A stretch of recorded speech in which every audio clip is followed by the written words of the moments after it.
Hey, my name is Lizzie Smiley, and I absolutely love helping people connect with their calling and all the tools they need to kick roadblocks and excuses right out the door so they can cultivate the life they dream about. If you want to launch, grow, pivot, or scale your Etsy shop, or you've always wanted to develop the mindset and skills to run your own business, then I'm your girl. I've had that entrepreneurial spirit going strong since my very first lemonade stand, and now I'm a work-at-home mama with multiple online companies and a full-time Etsy shop, all while being present with my kids for the everyday chaos and most important milestones. On this podcast, we'll talk about all things business, mindset, Etsy, creativity, dazzling our customers, and so much more. There's plenty of room at this table for you, so scooch on in and let's go. I'm holding nothing back.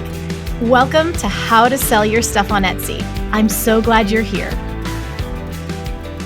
Hey guys, welcome back to the podcast. We're having such a different type of episode today. I feel like I'm talking a little slower. It's like a fireside chat, but super fun. If you're thinking about Etsy or you're a beginner or you're struggling, I think this is going to be a really good one for you. We're going to be talking with Becca. I'm going to read you her bio here in a second, but she is a new seller that I have been working closely with in the coaching group and just seeing her progress. Sometimes it can really be helpful to hear someone that's in those early stages. You hear from me and I'm like a multiple six-figure seller and I've got, all these sales and stats. And sometimes I can talk about things in a way that just feels more out there. And so to have someone just in the trenches, really early days, I think it's going to be really, really fun for you. So, and really insightful as well. So let me tell you a bit about Becca. She's a wife and mom to one wildly sassy little girl who keeps her humble and caffeinated.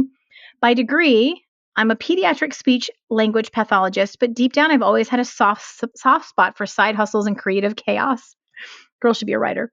My first official toe dip into the online biz world was on Teachers Pay Teachers, making speech therapy and early childhood printables, but it started to feel a lot like my day job with a fancier font. Oh gosh, I love her. Can you tell? I've always designed party invites and printables for friends and family for fun, but it wasn't until I stumbled across Lizzie's podcast during a drive between patient visits that something shifted.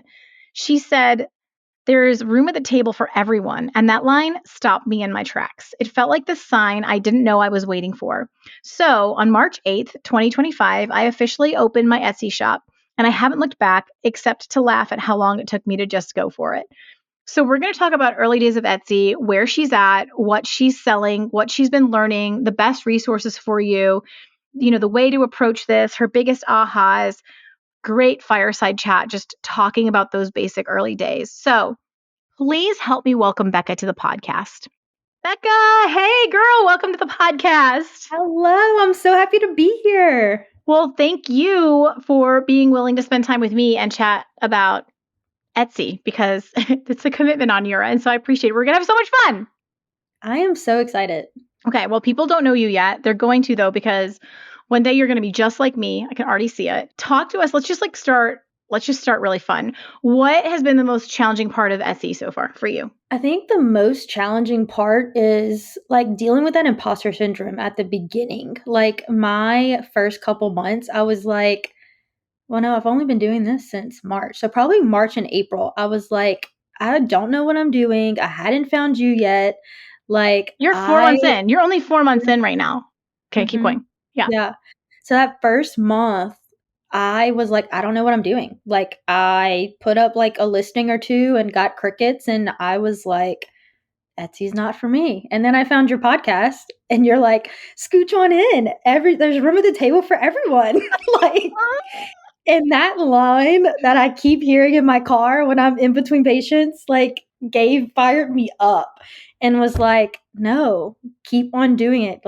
Keep on nurturing and, watering your seed of your Etsy shop. So that was hard at first, but it's gotten better. I think it takes us so much capacity to get those first couple listings up and just to decide to take the risk. And then you're kind of braced for impact, right? You're like, okay, this could change everything. This could go crazy. And you're kind of ready for that, especially for people about to ship out a physical product and not knowing what's going to happen. And then the other side, you're like, what if this could not work at all? This could never work. And to be honest, the majority of people when they first launch they think the same. They put up just a couple listings and they're like, okay, and it's either going to work or not. Oh my gosh. And like lo and behold, I mean, same with me. My first 6 months on Etsy were crickets, right? I made like maybe $25 a month. And I think it was like my mom's friend who bought a sign, right? Yeah. And there's so Uh-huh. much that we still have to learn. So, okay. So because you're in these early stages, kind of give us a lowdown because this is a different type of episode. Give us a lowdown of where you're at. So do you know how many listings you have up? Yes, I have 80 active listings of last night. Okay. How many sales have you gotten so far? As of this morning, I have 39 sales. 39. Okay, amazing. And what type Mhm. of product are you selling? So I'm kind of all over the place because I've done a lot of your workshops. So I do PNGs, I do some coloring pages, invitations, and like printables, like for parties. So all digital products, but you're testing different things. Yes, Okay, absolutely. you know what I love about that is that there's a lot of people listening, and one of the most common questions I get is like, is it okay to put this and this in the same shop, or do I need to start a new shop, or is it okay to try this together? And I think for someone listening who's in the digital space like Becca, it's totally fine to be testing a lot of things. You need to figure out what your thing is. In fact, you're in my coaching group. And so I Mhm. get to look at your stuff a lot because we're active in the group and we have our calls. And I think, are you in Trendspotting as well? Mhm. You're in Yes. Trendspot. Yeah, you were on that call as well. So I look at your stuff a lot. What we need to do is we want to test different things to see what's going to happen. Do you see that one of all those products is starting to stand out as the thing that does the best for you? Definitely my invitations, but I will be fair to say I do a lot. I've posted a lot more invitations than I've had anything else because like the most challenging part of this whole thing Yeah. is kind of what we talked about in the group is like my eye for design I feel like is okay, but when I'm putting like pictures and text together, sometimes I don't get all the elements, and I think it's just because my brain cache isn't great yet to look at a design and be like, oh, this is the type of font that would go great with that design. I have the eye and the elements to do the design, but like to piece it all together is where I'm kind of struggling. Yeah, so the other day we were doing on the coaching call for the whole group. We do a group monthly coaching call both for Trendspotting and for the coaching group. And I did a shop audit for Becca. And her invitations are insane. They are so good. Like they look so good. And that's when I was just like, oh, girl, you're going to make it. But it's really cute because then I look at her PNGs and I'm just like, who designed this? Because this is just a whole different. But it's interesting to me because to me, invitations are text and elements as well. So why do you think it works differently in your brain? Because I think that I feel like in an invitation, the words is the most important part, and the background is just like it's adding to it. It's like a frill versus in a PNG, like that image is what needs to stand out more, and I feel like the words in that one is frill. So like merging the two, the images and the text in a PNG is very hard for me to see. If that What kind if of you makes sense. tried to do PNGs the same way you do invitations? Like, I wonder if what's catching you up on your PNGs is that literally you're trying to be different. You're trying to, oh, I need to put more emphasis on the design. Like, what if you just did them the same way as the invitation? Yeah, I could probably that would change my brain thinking, but yeah. Try it. Try it because I didn't because I didn't want to interrupt you, but I wanted to laugh, like cackle at you. And you said, I'm okay at design. I'm not okay. She has a spectacular eye for design. And this is actually another thing. Some of you out there are listening because this is like an ultra beginner episode. You're listening and you're thinking like, I don't know if I'm going to be good at this. I don't know. Here are some interesting things. People who are really good at curating wardrobes, like putting together a cute outfit, tend to do really well at designing for print on demand or digital products. People who are really good at decorating a room, like they can see a concept for a room come together, they tend to be really good. People who are really like crafty and they're always like putting together gift baskets and they're curating things for people's birthdays and whatever, like they're the person that people go to be like, how would you assemble this or how would you put it together?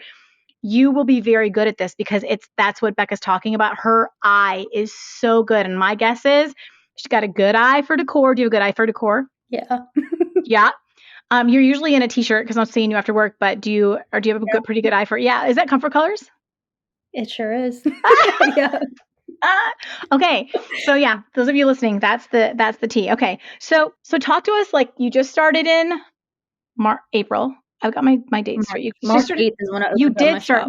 March 8th. Oh, that's right. We actually said that in the intro. My bad. And then how soon did you find the podcast after that? I've been listening to you for like months in my car. And then like I found the pod literally. I will tell you, I know, like, I feel like I know you because, like, every day you're in my car listening. Like, I'm listening to you in my car. Well, that's an honor. I went back to like day one and like have been serial listening to your podcast.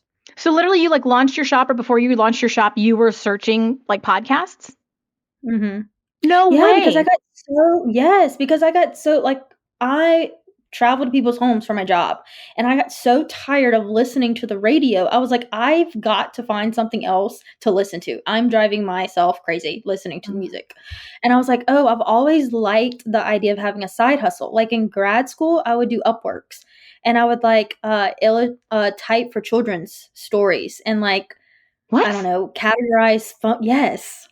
Yes. Tell me exactly what you did. What? For my degree, I have to go to grad school for 2 years, and I wanted to make extra money while I was in school, but, like, having a full-time job or a part-time job in that degree is just not doable.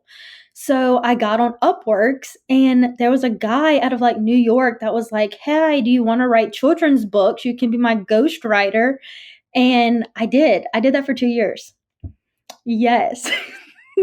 Okay, so Upwork and Fiverr are two websites out there. There's others as well where you can like hire gigs, right? Like it's actually somewhere where before AI and all that, I would hire people to what is it called when they type down what's being said? Transcription. Thank you. I'd pay someone to Yeah. just transcribe videos for some of my clients, or even now I found my video and podcast editor on Fiverr. I found my graphics designer on Fiverr. So it's like that. It's like that's where you can hire gigs. But Becca, so what was his contribution to the children's book that allowed him to put his name on it if you wrote them? He was like, he got the person to illustrate it, and then he was publishing it.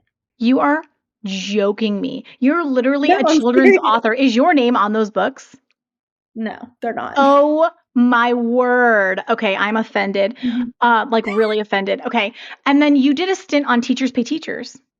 Mhm, So yes. what is that for people who have no idea? What is that? So Teachers Pay Teachers is a lot like Etsy in that it is a marketplace, but it is a marketplace that's geared toward teachers, administrative people, speech pathologists like I am that do worksheets. It's different from Etsy because it's just printables and like Hmm. slides and all of those things. It's not like you can't do a physical product on there. And I did that, and honestly, the reason why that didn't go as well is because I didn't put a lot of listings up because it just felt like more of my work, my day to day. And Etsy is just so different because I don't sell like speech related materials or I don't really sell like printables for children.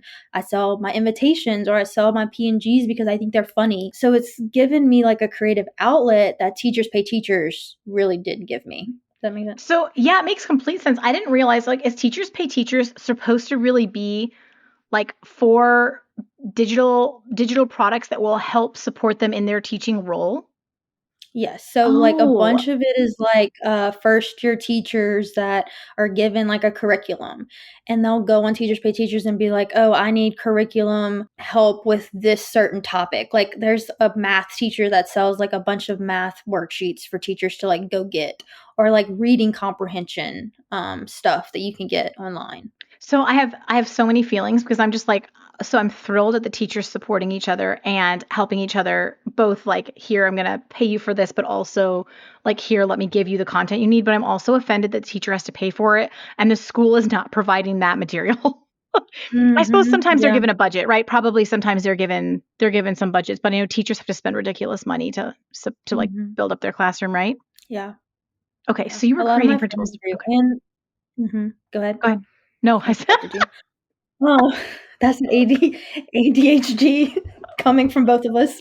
yeah, yeah. Yeah, I mean, a lot of my friends that are in the school side of it, like, they get it from, like, other speech pathologists because they wanna work on, like, certain sounds. Like, when you're in a speech world that you're in the school system, you work with kids that can't say, like, R sounds or D sounds or K sounds, and they'll get, like, other resources from other speech pathologists to, help their kid out because sometimes kids are in therapy for a long time.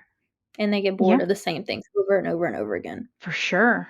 That is so cool. Okay, so you were creating printables for that. I like what you said, though, Mhm. that it felt like your day job with a fancier font. I'm like, you belong in sales, girl. Thanks.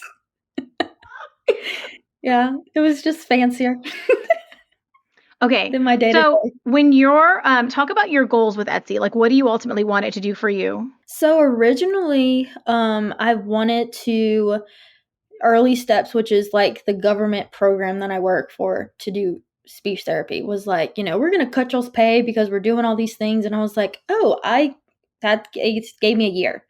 And I was like, oh, well, I can do Etsy to supplement that Okay. income. Now that's not happening. So like now this is just free range. Let's get some income, maybe get a bigger house down the line, like fun money to do. Eventually I would like to stop working. I'm 32. Like eventually I would like to retire when I'm like 50. That would be great if I could like build up enough to retire early, but we shall see where this takes us. Okay. But for you, it's not like, how fast can I get to replacing my. Mhm. Yeah, I I love think my that's job. that's that's important for some people to hear, because where some of the listeners are just like, no, I don't ever want to work. I want to work for myself. I have to create this. This is my goal. There's plenty of others who have other reasons that they want to build a shop, and it could still even be a full-time income, but they're not wanting to leave their job. So I love that you have that. What would be an ideal income level to be able to get this to? Because the nice thing is it's pretty passive. Ideally, right now it's $1,000 a month is where I would Okay. like it to be. Now, upwards, I would like it to be like 5,000 a month, and I cannot take as many patients and spend time with my little girl.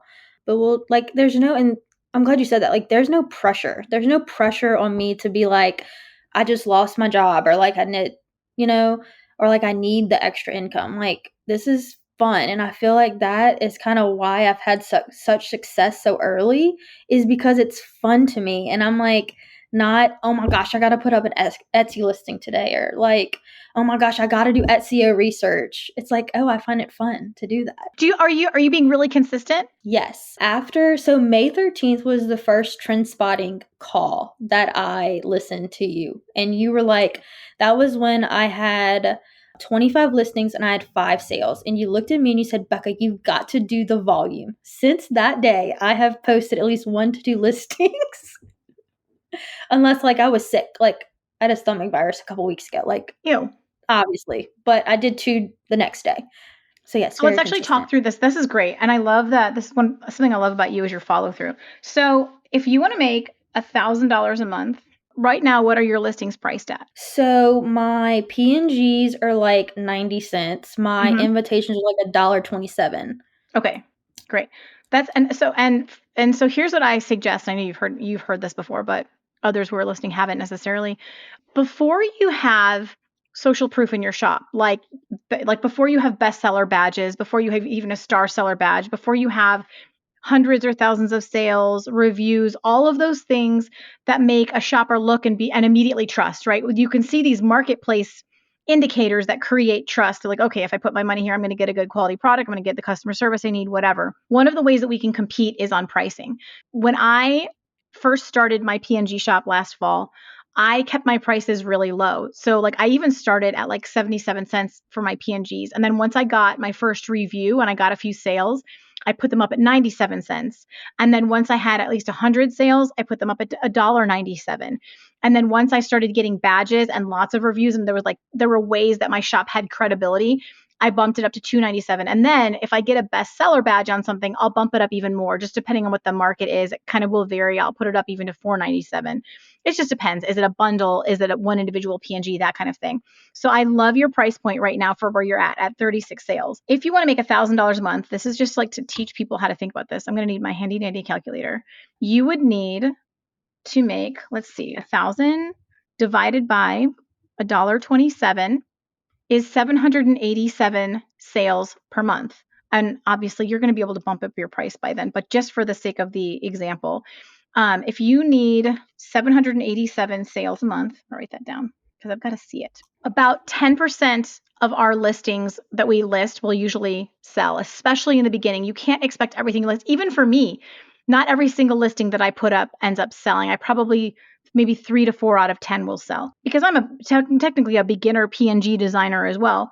Even though I have like bestsellers and things like that, I'm not 10 years deep. So now typically like a really, really good PNG invitations, objectively could do better than this, but I don't know the data about it. So a really good PNG might make $100 a month. Sometimes it'll be more, but at a 90 cent or $1.27 price point, you're maybe going to make $100 a month per like best selling PNG. It could be higher, but I'm going to keep the numbers easy. So based on that, you need about 8 of them making $100 a month each to get to your $1,000 goal. Mm-hmm. You need 8 best selling, making you at least $100 a month PNGs. To safely get to that number, you would need, if we're going to say 10% will convert, and again, these are averages. We all have to look at our own numbers. You're going to be able to figure this out for yourselves, but you would need 800 listings. Mm-hmm. So hopefully someone's brain's clicking, because I don't usually automatically think that way. I have to hear it talk through. But you guys need to look at, if I list 10, how many of the 10 sell? If it's still 0, don't talk to me until you have 100 listings up. You know what I mean? Now, if you're not getting views, the problem is either what you're trying to sell doesn't have a market on Etsy, it's not going to sell well on Etsy, or your SEO is the problem. You're not getting seen. If you're getting views but no sales, there's something wrong with your listing. Either the product isn't good enough, the listing image isn't good enough, or the price is too high, it's not competitive, or there is something about the listing that is not answering the customer's questions and they're clicking away. Okay. So for you, Becca, once you get to 800 listings, you're going to be closer to that 1,000 a month goal. Mm-hmm. Yeah. And I will Give or, tell you at give or the take. beginning, Mm-hmm. my listings were awful. Like I would, and it's funny because what you're saying is true in the fact of like, I just did a simple thing of like going on Creative Fabrica and getting a mock-up or like doing my own on Ideogram. And that same design sold with a different mock-up. And now it's one of my higher, it's not a bestseller, but it's one of those ones that are selling way frequent. Are you a print on demand or digital product Etsy seller who's tight on time or still learning all of the Etsy secrets? I totally remember the days of having no idea what product to create next before I learned how to make those informed decisions so I can really identify with where you're at. I know how stressful and frustrating it can be to just create listing after listing and see little to no results. You wonder what you're doing wrong and you just want someone to tell you what to create that's actually going to sell. Where are those opportunities? So let me give you a leg up with my weekly trends and opportunities report. You just join my membership, and every Monday, I'm going to send you an email with a list of exactly what is trending right now, with a video tutorial showing you how I found those trends and how to apply them in your shop. We're taking guesswork and extensive time off of your table. I'm also going to send you 5 print-on-demand and digital product opportunities that are growing in demand right now, helping new shops make sales and still have very low saturation in the marketplace. So your tight schedule, your newbie status doesn't have to hold you back anymore. I'm going to help you earn while you learn. You can grab my free demo to start and see an example of what the weekly trends and opportunities email looks like right from the show notes. See what you're going to get, and I will see you on the inside soon. So talk through what a mock-up is and why they matter and what we've learned about it. So a mock-up is basically your gift wrap of your present to your buyer. Like it is how they see your product. So for example, mine for an invitation, I have some where it's like 2 hands are holding the invitation on like a white or a marbled background. So it's like that first interaction that a buyer gets with your listing. And you can create them yourself on Ideogram, which I've learned how to do, or you can go to Creative Fabrica, which is an amazing website that you got me hooked on. That's like a super low ticket monthly expense, and you get like everything from mockups to fonts to clip art to they have like so much stuff on that website. Yeah, it's crazy. It's crazy. And a lot of the mockups, everyone is so people that I talk to and my friends are like, mockups, like, don't you need Photoshop? I use Photopea, so I don't even pay for Photoshop.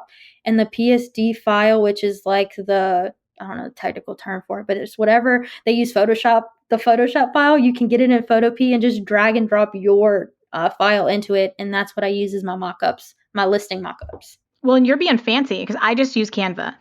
So to add seriously, to add a little more to that, a mockup is the base photo that you demo your product on. So that first impression, like she was saying, that first Etsy thumbnail picture, sometimes when people are selling t-shirts, for example, they don't actually make every single style of t-shirt they're going to sell. They take their design with a transparent background and they show it to it. They just take it into Canva and put it onto a blank t-shirt to show a customer what it would look like. I even did this for physical products with my signs, guys. I took pictures of blank signs in really pretty settings, just my own signs, so that I could test the product before I even sold it. This is the great thing about when you have the same base product every single time and you're just going to test different ways of customizing it.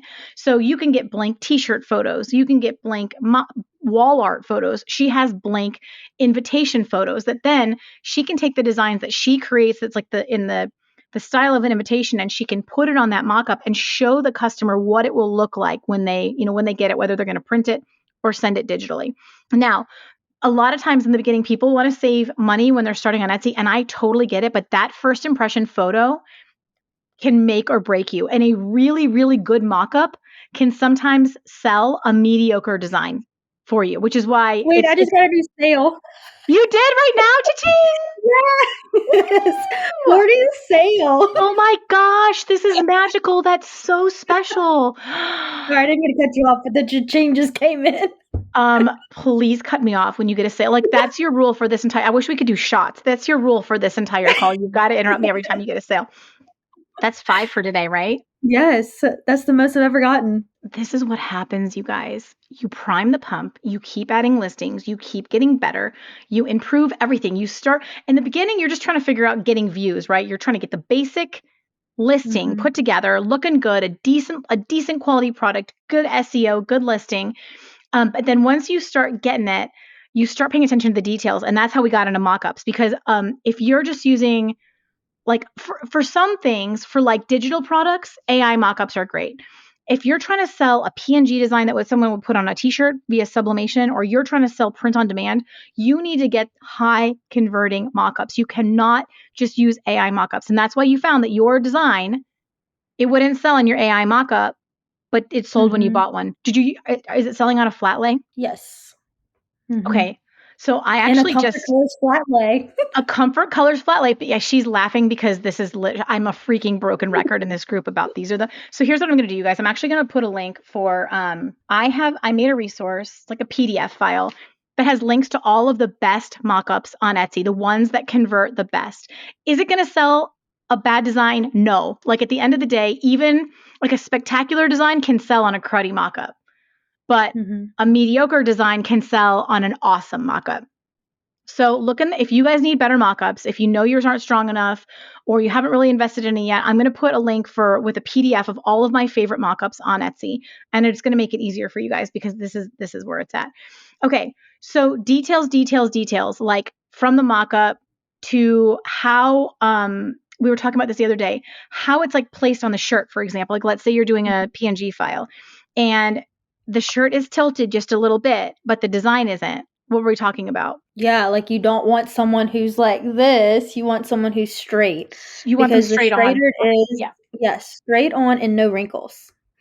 And Where your no design is. wrinkles. Yes. And no shading. Like, you want them in full natural light because the shading makes the design look weird. And then it's also like curving it a little bit. Like, is it perfectly centered under? Because what people are going to think is, oh, wow, if this is the way this design, is it going to print like that? Like, is that the actual shirt I'm going to get where the design's a little bit cockeyed? This is where you have to start paying attention to the details, like picking really good fonts, right? We're talking about that a lot. Like, you have to take the time to find the perfect font for the design. Like, that's where we do need to get perfectionist, right? I will say, like, I have no degree in graphic design. Like, Same. I'm doing this without a marketing degree or I don't know, whatever degree you get that you are an artist. I don't have that. I am literally learning this myself. So moms or people who are listening that like, oh yeah, she's having all this success. Baby, I learned it myself on YouTube, or like I, can put things together. I don't have a degree in it. So don't use that as an excuse like, oh, I can't do this because I don't know art. Babe, you don't need to know art. You just need to do it. So, and here's the cool thing, how we were talking about how you have an eye for design. I don't. Like, I am not the person who can pick anything. I'm getting better because I have had to slowly train myself over the years. So if someone's just like, well, I don't have an eye for anything, It's going to be slower for you, most likely, but you can still learn. And so, what you mentioned earlier is we have to build a brain cache. A brain cache is just where, just like we learn anything else, how do we learn a new language? We use repetition to speak and hear the same words over and over again until we build new neural pathways in our brain to remember the language. My toddler right now is like learning colors and shapes. How? By looking at them over and over again and building neural pathways in his head to remember that this is what a triangle looks like. This is what a circle looks like. If you want to become a better designer, you need to study the best sellers on Etsy over and over and over again. In fact, before you sit down to design anything, you need to I would spend half of your time allocated to design. I would spend staring at the best sellers. Pay attention to what fonts are they putting with what kind of design. Oh, this is kind of we were talking about this the other day. Remember, this is kind of a goofy design. This has kind of got a silly, lighthearted feel. We don't want to have a real stuffy, elegant font with that. It doesn't make sense. It needs to have the same feeling and the same weight as what we are designing. Where do those bestsellers put little elements like sometimes we'll see little extra stars, right, that are placed in the design, or we'll see like some of the trending things like a little coquette bow or some leopard print or a lightning bolt. These are kinds of some things that are on trend. So it's paying attention to the trends, paying attention to the font, paying attention to the design, and are the lines of the design similar to the lines of the font, or is the font too clunky to go with the design? These kinds of details. I don't know how I got down that rabbit hole, but it's like really, really important as you're growing. Oh, I know this is not related at all. But the point is that you have been doing this consistently now for 4 months. You've been taking feedback in the group, being able to get, eyes on your stuff regularly. You've been building your brain cache. And then what happens is there's this momentum. So you got 5 orders today, which is the most you've ever had. Your shop is growing, growing, growing in reputation. Etsy is starting to see, oh, when we send people here, they buy stuff. And it's like this waterfall effect that happens. Did I already ask you the ADHD? We are terrible because neither of us we're the ADHD. Look, what a team. What a team, girl. Are you doing one listing a day? Is that your goal right now? No, for July with our July challenge, it's 3 listings a day. Oh my I was gosh. doing in June 1 to 2, so I'm gonna kick it into gear. But I have like 15 that are ready Oh, that's so in smart. my Canva. Yes. Okay, and so then, yeah. I've been really trying to batch work. I So, was going to like, ask, are you I batching? have 15. Yes, I'm trying to, like, by not using, like, the ideogram batch thing. You Yeah, are it's using like that? 60. I'm not using that. Okay. So I'm doing this all myself. But, like, I will spend time, like, going and looking at creating designs, well, for my invitations. So I'll do the designs, and then I'll go back and, like, fix the stuff, like the date, the time, all those things. So I have 15 that are ready for me to go in and, like, fix. That's so smart. And you know what else I love about that? And this is something I was going to say that I forgot I was going to say about the brain cache. If you go back and you look at like your original designs, like the first 10 listings that you did, or even if I created a design 4 days ago and I go back and I look at it a few days later, and I wonder, this is why it's so smart that you're doing that. You're going to be able to improve it. If you take time away from something and come back, you'll be like, oh, wow. Or you look at your older designs, oh, wow, you can see how far you've come. And that can really help for people who want to grow and get better, is like, go back and look at older ones and then or come back a week later and say, what could I do to improve this after building your brain cache? Yeah, my first designs are awful. I'm going to be honest. They are awful. They've gotten a We lot all better. are. I should like do an expose and show like I've shown my original like sign pictures. I should do that again though, but like my first PNG file so you guys can just see like what it is. But like, this is the thing. It's like learning a new language. You have to go through the muck of stinking, of not pronouncing it correctly, of forgetting the words, of using the wrong words. You have to go through that with with the designing, with the creating listings in order to get good at it. Wow. So Yeah, well, I mean, 2, 3 a that's day. still with me too. Like I can do the like that picture I did. It was great. The word sucked, but like once I feel like after I took your feedback and like went back to it, I was like, yeah, duh, like that wasn't supposed to go like that. And then I found a font, and it hopefully looked better. You know what? You probably would have thought the same thing yourself, like, oh, I could improve it after you had just taken a few days away from it like you do. So I think that's super smart that you're batching like that. You had a question you wanted to ask me. This is a good Oh, one. yes. So, okay, so I got my 40th sale today and I've only got one review. So, like, I know in the last episode, Carrie with Sweary Carrie, I think that's her. She's amazing. I love her. She's Um, awesome. I love her in the group. Dude, the group is where it's at. If y'all are on the fence, get in the group, be our friends. It is like a group um, of friends, but actually tell us why you think it's good. Like what, like specifically, why is it worth it? First of all, it's like there's room at the table for everyone. Like, I know that sounds cliche, but like I came into Etsy thinking it was super saturated. It is not. There is a lot of room at this table for everyone, and scooch on in. And that Stop making fun of me. no, I love it. It's like family. Like, howdy, y'all. Scooch on in. Have some sweet tea. You just made it worse. Well, whatever. But I'm also from Southern Louisiana, so scooch on and have some crawfish and some, it's fine. But like everyone is out to help each other. Like I know there's several people in that group that I can direct message and be like, "Hey, I need help on this," and they're not going to gatekeep. Or like I am very active in that group. Like this weekend, someone was asking, "How do I prompt this better?" Got into Ideogram, prompted for her, gave her the prompt, and was like, "Here, use it." Like I don't want it. It's for you. So everyone's wanting to help and better each other. Like iron sharpens iron, and that is exactly what this group is doing, sharpening each other. Thank you for Yeah. saying all of that. Because it's true. It's like a little family. It's actually ended up even better than I expected. I was just trying to help people who wanted the one-on-one and provide a place for them to get it. The actual group, collective, community is shockingly phenomenal. Like unexpected benefit, to be honest. Mhm. But I also asked you that to kill time while I looked up. Carrie's episode was number 186 for anyone who wants to listen. Okay, so you listened to Carrie's episode. Yes. And Carrie sells stickers for anyone who She sells hasn't listened to the episode. She sells these like really funny, like hardy har feminist like She's stickers. very sassy. Yep.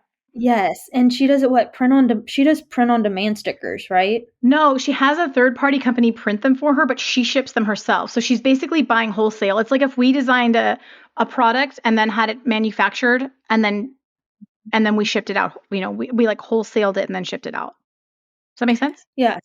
Yeah, so she's doing that, but in her like say I think what she did was like 10, like you can buy 10 stickers and then like depending on what niche the stickers in, she sends free stuff out. But like for digital, like how do you, like I feel like I need to get street cred and I feel like that would be a way to get street cred on Etsy and get reviews. But like how do you do that for a digital shop? I'm laughing at your street cred. And anyone who doesn't get it, look at a picture of her. Cutie. Okay, couple of things I'm going to say. First of all, digital products are the very hardest to get reviews for. Business owners are buying them, they're busy, they don't care, whatever. In the beginning, I tried what I had done in physical products, which had worked really well, and actually in print on demand as well. And I sent an email or a DM via Etsy conversations. Why do they call it conversations? Can we just call it messenger or DM or what everybody else on the internet calls it? I'm sorry. I don't usually dog on Etsy, but this bugs me. It's so long to say on Etsy conversations. Stop it. Okay. So I would DM every single one, every single one of them and say, "Hey, thanks so much for your order. Like, I hope it works perfectly for your project.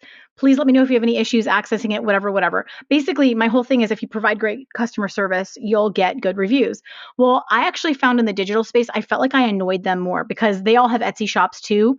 And because I DM'd them, they had to DM me back so they don't lose their star seller. So I kind of feel like, isn't that interesting? So I kind of feel like Yeah. it's a bad look in a little way, Mhm. like a little bit. Now, plenty of people buying them have brick and mortar stores or they go to events. Like, not, this is actually a misnomer that the only people who buy digital products like PNGs are other Etsy sellers. It's not accurate at all. There are literally millions of people who buy them. But the point is, these are busy people who don't really want the DM. So I actually don't really recommend doing that. Part of it is we just have to wait it out and it takes a minute to get them. However, you're just asking, well, what could I do as a bonus since Carrie can throw in more stickers or something like that? That's a plus. We can do that with digital products. Like I've seen this a lot. So, for example, Bailey, we've talked about plenty of times, Bailey Digitally Purposed, right? Is that what I want to Her say new that's thing. her YouTube. She's awesome. And Mhm. she's one of the first like OGs in the Etsy kind of like AI digital product space. So her big thing was initially tumbler wraps. And so someone would buy a tumbler wrap and then she gave them like 6 extra. Mm-hmm. Everything came with a bonus. So when someone goes in there to download their tumbler app, they get, and you could do it. Let's say you have several different niches. Like let's say you've got you've got stuff for teachers and you got stuff for people who fish and you got stuff for people who play pickleball or whatever. I'm just making it up. You could create like a few different bundles of freebies for each of those so that it's like Carrie and she's looking at, okay, this person loves horror. They bought horror stickers. I'm going to throw in a few other horror related ones because if someone liked horror but like they don't care at all about cats and she throws in cat ones, that's just not as related. So you could be generic and just create 10 digital files that would be a little like appealing to everybody and whatever. And that's a great way to start.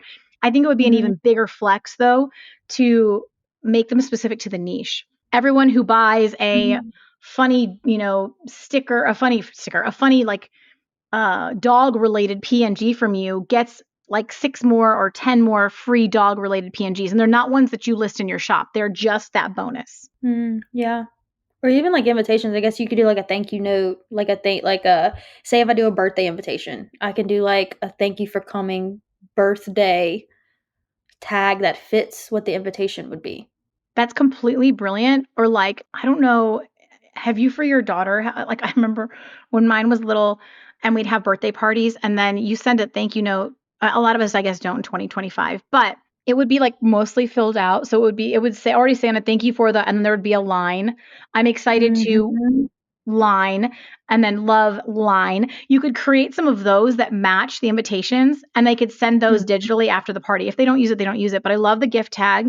So you could create a Yeah. bundle to go with it. But I'm also just thinking like, okay, so invitations, what are some other things? Like why what about like let's say they buy a mermaid invitation. Why couldn't you give them mermaid PNGs? It's still just the Yeah. thought that counts. You know what I mean? Like people Mhm. Carrie's sticker people might not use the extra stickers they gave them, but they're going to be like, oh, you thought of me, this is totally related to what I bought and this is just extra.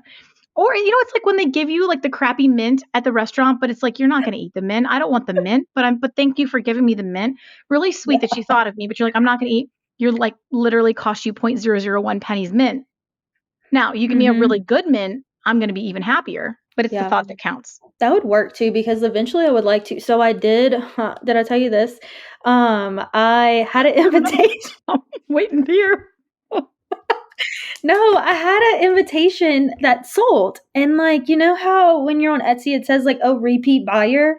So I'm Yes. like, what? Like in invitations, it's not very, I guess, normal for like a person to buy two of my invitations because like I casted a wide net of my niches.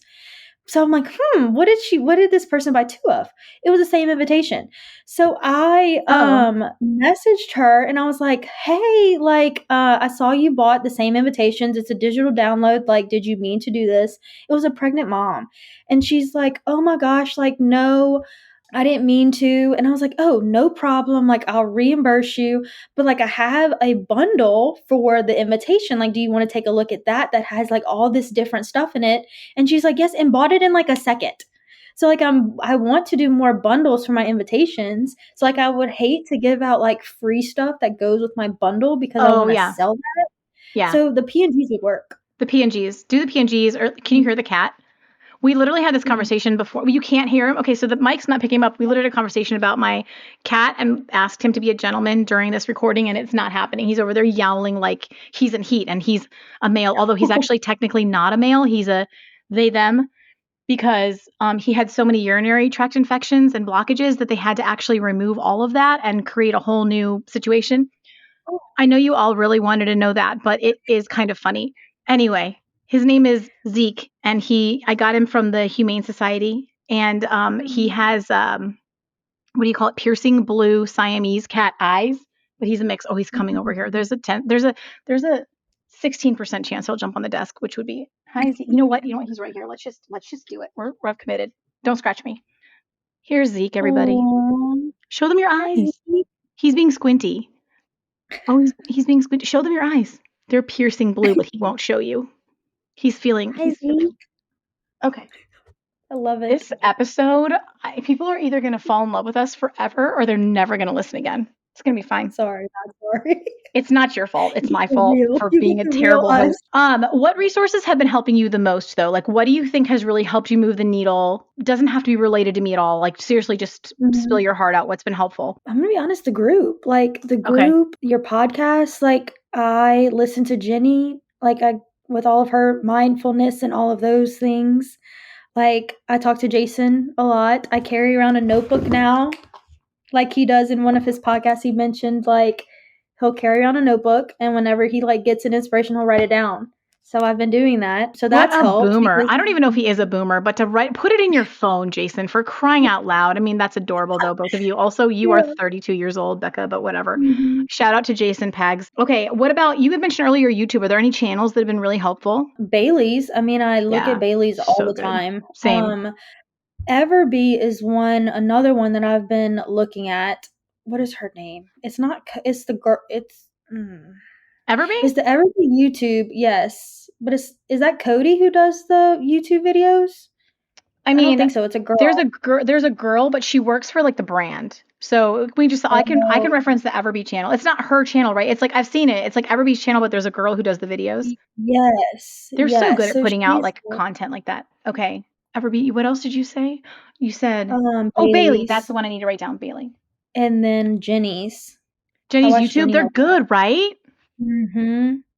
Yeah, she makes me super jealous because I went to Greece like when I was in high school and like I want to go back and I did my honeymoon there. I would live with over there. Yeah. Are you brand new to Etsy, about to get started, or struggling a bit to find your groove?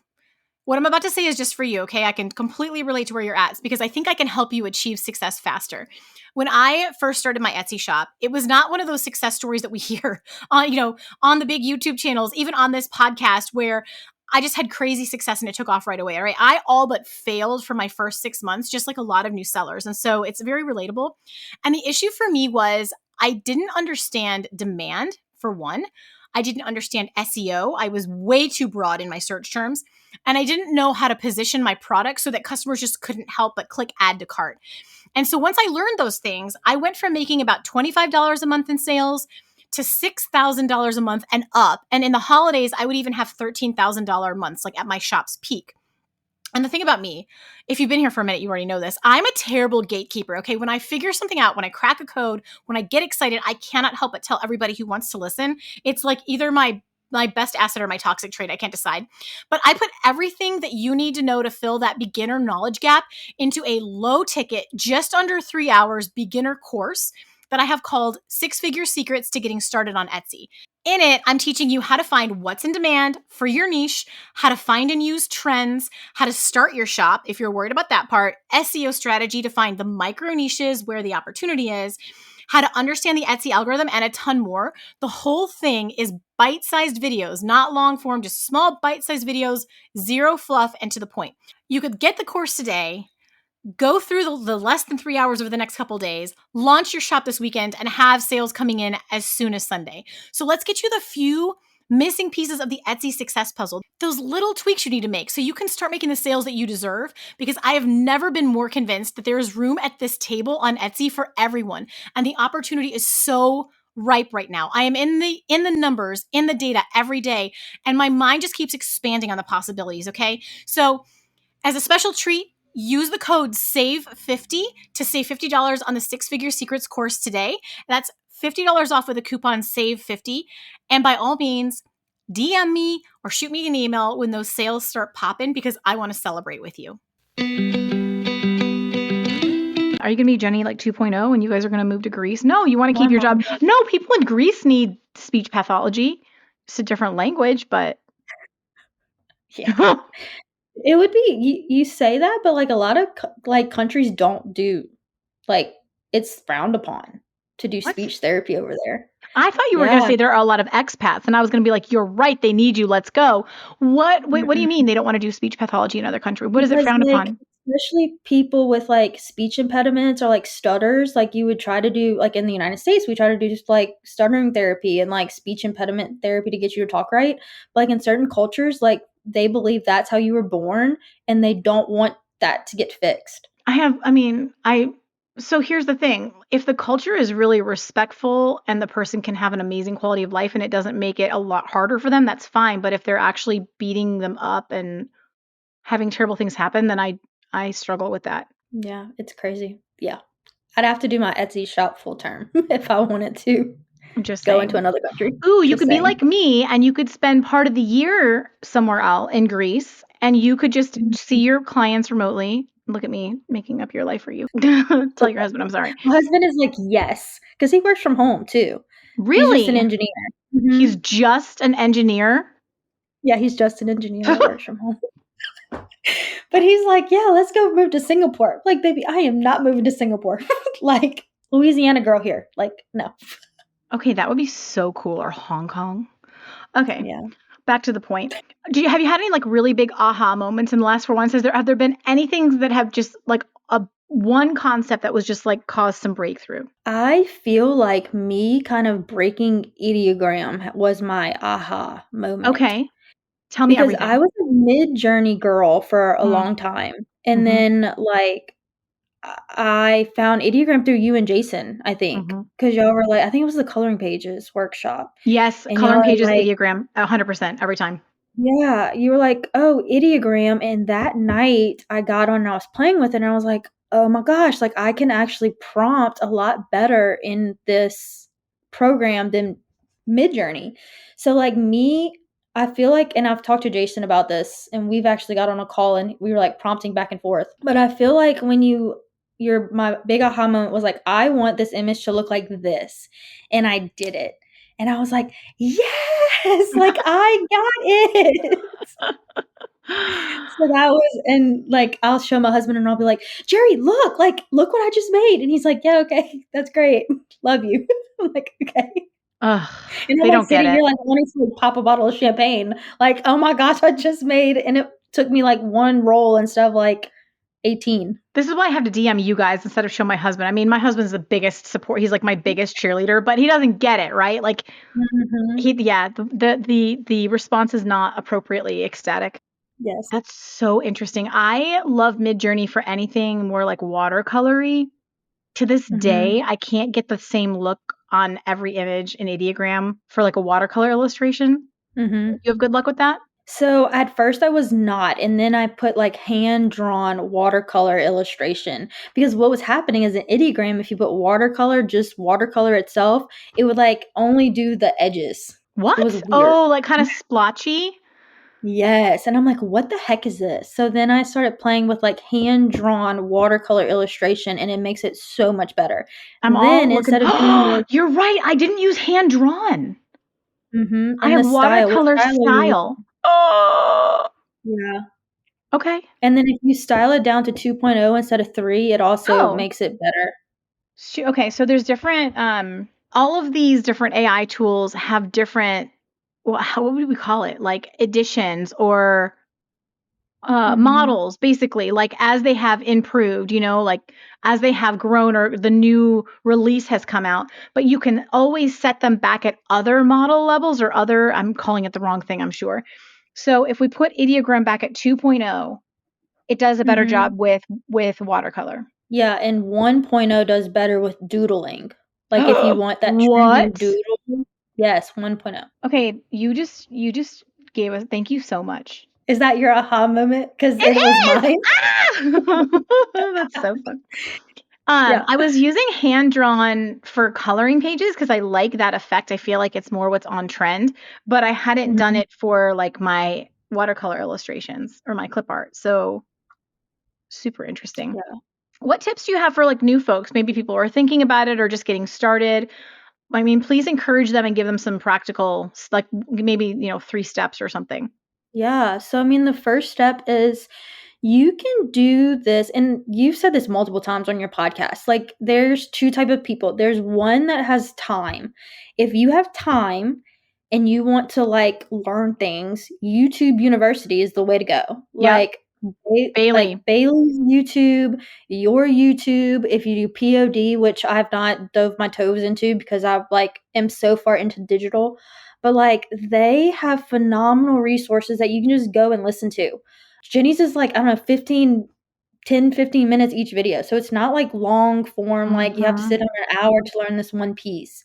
Bailey's is like 20, 30 minutes and like yours are short too. So like think of like, hey, I'm brushing my teeth. I can like watch one real quick. But if you don't have time and you like want to get started, like your memberships, like you have the free masterclass, you have the 6 Figures to Success. Like those are all great resources that if you want to learn information in like a short form, here, give it to me all at one time, that's the way to go, 100%. But just go for it. Like it's going to be scary at first. I was scared. Like I thought the imposter syndrome is like so real in anything that you do. But I guarantee you, once you start and you like start nurturing it and nurturing it, you'll get to where I was, where I got my 40th sale today and like we all have a party. But it's also like you have to find like the little, I think Marina said this in her podcast when she was like wrapping up. And she said her biggest thing is you have to celebrate the little things. So like I have a big calendar on my wall. And like I put like when I opened my first shop, when I did my first sale, my 10th sale, my 50th listing, like those are all written down on my calendar. So at the end of the year, I can like reflect to be like, oh yeah, I did the dang thing. Like it maybe took a little bit, but I did it. To celebrate the little things, because it's not going to be like you open it and then like hit the ground running and you just have $10,000 just sitting in your back pocket. Unfortunately, sometimes that's not how it works. But it's not too saturated for you not to get started. I love what you said. I will link Marina's episode because that's another awesome one for digital products. I think one of the biggest things, and you have alluded to this left and right, and so I like love it. I think coming in with balanced expectations is the best advice for someone new. Like, number one, open the shop and get some listings up. Number two, don't expect those listings to sell. Number Yes. three, spend so much time looking at the best sellers in your niche, not to copy them, but to learn from them, because there are going to be some consistent threads that you're going to notice. And then number four is continue to learn and build your brain cash. Because did I say brain cash twice? If I did, it's actually good. You need to do it twice. But like having the expectation of you're going to feel like you did a ton of work putting up 10 listings, and you're probably going to have to get more like 1,000 up before you're going to have the, full-time income, and you're going to have to get a lot better as you go. So like just that expectation of like, give yourself time. When people message me, I get DMs. I think I've said this before, so I'm sorry if I'm being grandpa and telling the same story again, but this is really important for someone who clicked on a beginner episode. I get messages all the time of people who've just lost their job, or they're getting a divorce. They've got to make money right now. Like they are in a pinch. How do I do this right now? Just tell me what to do. And I tell them, I am going to tell you what to do. Don't do Etsy right now. Do daycare out of your home, drive for Uber or do Uber Eats or delivery, get a part-time job, do something where you are not going to have to learn a whole bunch of new skills and take a whole bunch of risk to get food on the table and take care of yourself. Once you're stable and you have the capacity, you don't just stay in that situation forever. But you need to create balance and stability in your life to be able to take this on, because it's going to take capacity. It's going to take time. It is not get rich quick, but and again, broken record, but everyone overestimates what they can do in 6 months and underestimates what they can do in 2 years. So expectations is everything. The other thing about that is like if you come to the table like with desperate energy, like Yes. you are going to be creating things that are desperate. You're not going to be sitting there and looking at, oh, this font or this style or this. You're just going to be putting up like listings after listings, and then you're going to get upset because they don't sell. Well, go look at the energy and the quality that you put up. So desperation is never a place to be creative. Think about it like if you go to a party and someone's desperate, like you don't want to be around that person. They're like bringing down the energy. You got to bring your energy up if you want people to like look at your stuff and be like, oh yeah, like I want to wear that t-shirt on vacation, or like I want to, wow my friends with this party invitation. You want happiness to like grace your presence of Etsy. Yeah, the top sellers like figure out how to get into flow state, right? We get into a place where It's fun. And Brittany Lewis, Be a Wolf Biz, talks about this a lot. She's really great for print on demand as well, especially if you're like cutthroat, like you want to go Be a Wolf Biz. But she'll say like, who cares? You have to throw the results out the window. Stop looking at your stats. It doesn't matter. You need to build your brain cache. She calls it a mental archive. And you need to just have fun. And even when I got to interview Printify, maybe even 2 years ago now, and that was so fun. The people that are on their channel, they're really awesome. And they were like, it's so much about that energy that you bring and being like fun and curious and open and that's where creativity can flow from. When we're coming at it desperate, we're going to get up 2,000 really, really crummy listings that don't have emotional connection and aren't going to get us the results that we want. So be ready to take the time. The shortcuts are, paying for the help as opposed to the YouTube University, but it's still going to take you time to sharpen the skills unless you're coming with some kind of like incredible illustration background. Mm-hmm. Okay, so where can people find you and connect? We're going to share your link to the group. So if anyone wants to join the group and they want to come through your link, you'll actually get credit for that, which is a nice way to support you. You send me your email address, right? People can shoot you an email. Yeah, shoot me an email. But if you get into school, like I'm there all the time. Like it's connected to my phone. Like if you have a question, shoot me a text message or like direct message, whatever it's called. And I'll get back to you. You did DM me back surprisingly fast the other day. I was like, what's she doing? I didn't have any patience. So I was just like chilling on my couch doing stuff for Etsy. And I was like, oh, yes, I would love to be on the podcast. It's perfect timing. Well, this is definitely a different kind of episode, but I think actually it has a resonance and it has a speed and a tone that's going to really, really help some people who are in those early stages. So is there anything we left out that you wanted to make sure you get to share? No, I don't. My conversion rate is a 4.6%. That's awesome. Good job. For e-commerce is rough. I was just talking to someone today and they like have a better conversion rate than me. They're like, I'm thinking about quitting because this is my conversion rate. And I told them mine and I was like, stop, mine's worse. And I was like, this is why we've got to move volume, right? This is why we're talking about, okay, 800 listings will get you at your level of quality, at your, assuming a 10% of the ones that you create will sell. Mm-hmm. Yeah, will sell like at a very high level. So thank you so much, Becca. Thanks for being able to share. Thank you for being such a valuable, like just delightful member of the community. Oh, well, thank you. Hey, I'm only there because of you. So I really have to thank you for letting us come and like have fun and, be on your coaching calls, even if they take 2 hours. I know, right? I have no boundaries. 2 peas in a pod. All right, guys, thank you so much for hanging out with us. We hope you took away value and practical. And I mean, at the very least, to set ideogram at the number 2 model if you want use hand-drawn if you want good watercolor images. Good grief, girl. All right, love y'all. Till next week, y'all go make something awesome. Bye now. And that's a wrap on this episode of How to Sell Your Stuff on Etsy. Thanks so much for hanging out with me today. If you're looking for more resources, head on over to howtosellyourstuff.com where you'll find podcast show notes, all the links from today's episode, the blog, courses, coaching, and more. If this episode was helpful to you, awesome. The greatest compliment I can receive from you is a rate, review, and subscribe on this podcast.